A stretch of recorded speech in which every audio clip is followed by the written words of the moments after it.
여러분 안녕하십니까? CJB 아침 뉴스입니다. 대첨댐 수문이 8년 만에 모두 열렸습니다. 홍수 조절을 위해 처음엔 수문 2개만 열었는데 호수로 유입되는 빗물이 많아지면서 6개를 모두 연 겁니다. 대청호는 바다를 연상케 할 만큼 거대한 수역을 이뤘습니다. 박원 기자입니다. 호수에 갇혀있던 물이 수문을 통해 콸콸 쏟아집니다. 지난 17일부터 대청댐 방류가 시작됐습니다. 1초에 800톤 규모를 흘려보내고 있습니다. 처음엔 수문 2개를 열어 초당 500톤을 빼냈는데 빗물 유입량이 많아지면서 600톤으로 늘렸고 그제 오후 5시부터는 수문 6개를 모두 열고 800톤씩 방류하고 있는 겁니다. 대청댐 수문 6개를 모두 연 건 지난 2012년 이후 8년 만입니다. 수문 개방 이후 방류량은 2억 9천 톤에 이릅니다. 덕분에 상시 만수위 76.5m에 근접했던 대청댐 수위는 74.3m까지 내려간 상태입니다. 2억 5천만 톤의 홍수 조절을 위한 빈 공간을 확보하고 있습니다. 조절 용량 공간을 확보하기 위해서 지금 방류를 실시하고 있습니다. 최근 대청호 유역에 250mm에 가까운 비가 내리면서 호수는 거대한 바다를 연상케 할 만큼 장관을 이루고 있습니다. 다음 주까지 장맛비가 예보된 가운데 한국수자원공사는 강수 상황을 면밀히 검토해 방류 종료 시점을 결정할 계획입니다. CJB 뉴스 박원입니다.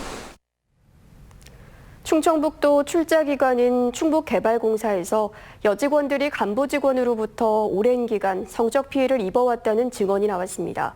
사전에 피해를 예방할 수 있는 매뉴얼이 있었다지만 소용이 없었습니다. 구준회 기자입니다. 충북개발공사는 지난 5월 외부 기관에 의뢰 전체 여직원을 대상으로 성희롱 피해 조사를 벌였습니다. 그 결과 다수의 여직원이 특정 간부 직원으로부터 피해를 입었다고 토로했습니다. 회식 자리에서 손을 잡아당겨 수염을 만지게 하거나 등에 손을 넣어 원치 않는 신체 접촉을 했다는 겁니다. 따뜻하게 해주겠다며 발을 주무르거나 악수하면서 손가락으로 손바닥을 간지럽혔다는 진술도 나왔습니다. 사무실에서 스커트를 잡아당기고 외모를 평가하는 등 신체적, 언어적 성희롱을 일삼았다고 호소했습니다. 귀를 만진다거나 아니면 의사에 반해서 어깨를 주무른 경우에도 강제추행죄를 인정한 사안이 있습니다. 하지만 개발공사는 피해자들의 요구라며 가해자에 대한 보직해임, 외지발령, 성교육 등 4가지 내부 조치로 사건을 마무리했습니다. 피해자들이 신상이 드러날까 우려해 징계를 원치 않았다는 설명입니다. 더구나 요구 조치 이행도 피해 사실이 드러난 지 한 달이 넘어서야 이루어졌습니다. 좀 역점적으로 뭔가를 해보는 그런 과정에서 이런 것이 나왔는데 그것을 주도적으로 추진하던 분이 그렇게 되니까 그거를 좀 마무리 좀 했으면 좋겠다.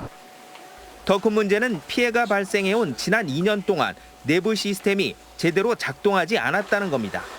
여직원들은 수시로 사내 성고충 상담소를 찾아 피해 사실을 호소했지만 한 번도 경영진에게 보고조차 되지 않았습니다. 본인이 그 내부 보고도 원치 않아서 고충상담원이 자체적으로 상담을 종결하는. 충청북도는 사실조사에 나섰고 충북개발공사는 재발 방지를 위한 교육과 모니터링을 강화하겠다고 밝혔습니다. CJB 뉴스 구준혜입니다.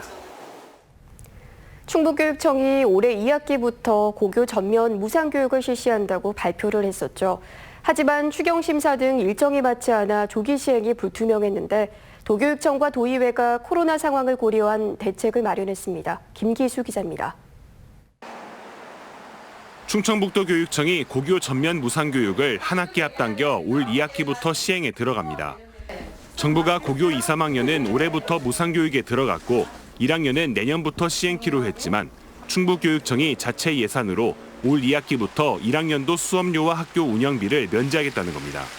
그 상반기에 사업들 많이 하지 못했던 그런 사업비들, 그다음에 사업 타당성 및 그 효율성이 조금 미진한 그런 사업 등을 폐지하는 등 그 예산을 자체 조정해서 무상교육이 조기 실시되면 수업료 등 1인당 최대 76만 원의 부담을 덜게 되는데 도내 고등학교 1학년 12,000여 명이 대상입니다. 문제는 7월 임시회를 마친 도의회가 9월에나 다음 임시회를 열 수 있어 무상교육에 필요한 재원을 확보할 수 없다는 부분입니다. 조기 시행이 불투명해졌지만 도교육청과 도의회 교육위원회는 선 수업료 면제 후 예산 통과라는 융통성을 발휘하기로 했습니다. 사전 절차 미이행에 관한 것은 코로나라고 하는 좀 특수한 상황으로 인해서 교육청과 도의회가 대승적인 차원에서 같이 공감대를 형성하고 있고, 대전과 세종 등 타시도 13개 교육청도 자체 예산으로 무상교육 조기 시행을 추진하고 있습니다. CJB 뉴스 김기수입니다. 한국교통대학교가 등록금의 10%를 장학금으로 학생들에게 돌려줍니다. 온라인 강의로 학교 측은 되레 비용이 증가했지만 학교보다 학생들의 시름을 더 크게 생각한 건데요. 청주대와 서원대도 같은 고민을 하고 있어 등록금 반환이 잇따를 것으로 보입니다. 이윤영 기자의 보도입니다. 한국교통대가 총학생회와 등록금 반환에 합의했습니다. 1학기 등록금의 10%를 긴급 재난지원 장학금으로 돌려주기로 한 겁니다. 장학금 지급 규모는 9억 원. 여기에 교직원 성금 등으로 1억 원을 마련해 가정 형편이 어려운 학생 1000여 명에게 10만 원의 생활비 장학금을 추가로 지원하기로 했습니다. 여러 가지 재정적인 어려움을 좀 극복하는 가운데 이런 재난 지원 장학금을 지급하기로 결정했다는 것을 이해해 주시고, 우리 학생들도 협약서에 담긴 내용대로 더욱더 학업에 열중하면서. 총학생회는 환영의 뜻을 밝혔습니다. 어려운 결정을 내려주신 것에 되게 감사하게 생각하고 있고요. 그리고 앞으로도 이제 지속적으로 이제 총학생회 비상대책위원회가 대학 측과 협의하여 지난달 건국대가 첫 테이프를 끄는 대학 등록금 반환이 도내 대학가에도 확산되고 있습니다. 지난 17일 도내 대학 가운데 처음으로 충북대가 반환 결정을 내린 데 이어 한국교통대가 동참에 나선 겁니다. 이어 청주대와 서원대도 등록금 반환을 위한 본격적인 논의에 들어간 상태입니다. 총학생회와 여태까지 수차례 실무 협의를 진행했어요. 다음 주부터는 공식적으로 등록금 심의위원회를 통해서 논의를 해서 확정할 예정입니다. 교육부도 등록금을 반환한 대학을 대상으로 일반대 760억 원, 전문대 240억 원 등 총 1,000억 원 규모를 지원하기로 하면서 대학들의 참여에 불을 지피고 있습니다.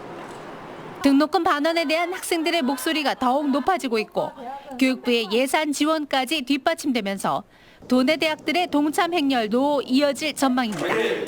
CJB 뉴스 이윤영입니다. 행정수도 이전이 급물살을 타면서 충청권이 다시 한번 국민적 이목의 중심에 섰습니다. 여야의 입장이 다르고 지역별로 조금씩 온도 차이가 나지만 수도권 초집중과 지방 소멸의 위기 앞에 정파와 소지역주의를 어떻게 뛰어넘느냐가 관건입니다. 조상우 기자입니다. 지난 2004년 헌법재판소의 위헌 판결로 수도에 있어야 할 국회와 청와대를 세종시로 옮길 수 있는 방법은 국민투표와 개헌 두 가지입니다. 하지만 민주당은 법률로도 가능하다는 입장입니다. 여야 합의로 법을 만들면 설령 2004년 때처럼 헌법 소원이 제기돼도 이번엔 헌재의 판단이 달라질 수 있다는 얘기입니다. 2004년과 2020년의 대한민국은 달라졌고 시대 변화에 따라 헌재의 판결도 충분히 달라질 수 있습니다. 문제는 정부 부동산 대책에 여론이 매우 악화되고 있던 시점에 이런 제안이 나왔다는 점입니다. 야당 설득이 선결 과제입니다. 책임이 있는 대안을 좀 내놓고 그리고 이제 당론으로 확정을 하는 것을 충청권에서 좀 밀어붙였으면 좋겠어요. 한때 한 해 3, 4천 명씩 세종시로 인구가 유출된 충북 입장에서는 이른바 들러리론을 어떻게 극복하느냐가 관건입니다. 국가 균형 발전이란 대의와 보다 긴 안목으로 접근해야 소모적 논란을 피할 수가 있습니다. 세종시라고 하는 데가 한정돼 있잖아요. 어차피 도시가 커지면 외곽으로 나올 수밖에 없는 상황들인데 실질적으로 청주하고 세종시하고는 아주 가깝게 근접돼 있기 때문에 불과 나흘 만에 불이 붙은 행정수도 이전 논의를 시작으로 균형 발전을 요구하는 지방의 목소리는 더욱 커질 것으로 보입니다. CJB 뉴스 조상우입니다. 일몰제 대상인 청주 지역 도시공원의 80% 가까이가 보존됩니다. 청주시는 68곳 1,014만여 제곱미터에 이르는 일몰제 대상 도시공원 가운데 도시계획시설 해제 유예와 시 자체 매입, 민간 개발을 통해 76.5%가 보전된다고 밝혔습니다. 사업이 완료되면 청주 시민 1명당 공원 면적은 9.1제곱미터로 세계보건기구 WHO 기준을 충족하게 됩니다. SK하이닉스가 코로나19에 따른 서버 메모리 수요 강세로 올 2분기 깜짝 실적을 달성했습니다. SK하이닉스는 올 2분기 영업이익이 1조 9,400억 원으로 6,300억 원을 올린 지난해 2분기보다 3배 증가했다고 밝혔습니다. 청주 사업장이 주력 생산하는 낸드 플래시의 경우 차세대 저장 장치로 떠오른 SSD 비중이 처음으로 50%에 육박했다고 설명했습니다. 충주 지역 레미콘 운송 단가 협상이 어제 오후 극적으로 타결됐습니다. 충주 지역 레미콘 운송 사업자 측과 노조는 올해 회당 단가를 4,000원씩 인상하는 것을 시작으로 내년 7월에는 모두 회원사들의 운송 단가를 48,000원으로 2022년 7월부터는 5만 원으로 인상하는 안에 전격 합의했습니다. 이에 따라 20일 넘게 이어진 전국 레미콘 운송 청연합회 충주지회의 전면 파업도 끝났습니다. 지난 총선 과정에서 정정순 의원의 회계부정 의혹을 수사하고 있는 검찰이 당시 정의원 선거 캠프자 관계자 3명에 대해 사전 구속영장을 청구했습니다. 이들은 선거 당시 충주시 자원봉사센터 자원봉사자 명단을 정의원 캠프에 전달한 혐의를 받고 있습니다. 앞서 검찰은 정의원의 지역 사무실과 청주시 자원봉사센터를 압수수색해 회계자료와 PC 등을 확보했습니다. 끝으로 날씨입니다. 오늘 충북지방은 흐리고 비가 내리겠습니다. 주말까지 충북 30에서 80mm의 강수량이 예상됩니다. 현재 청주, 충주 21도, 제천 20도, 옥천 22도의 분포를 보이고 있습니다. 오늘 낮 최고 기온은 충북 전역에 25도 안팎의 날씨가 이어지겠습니다.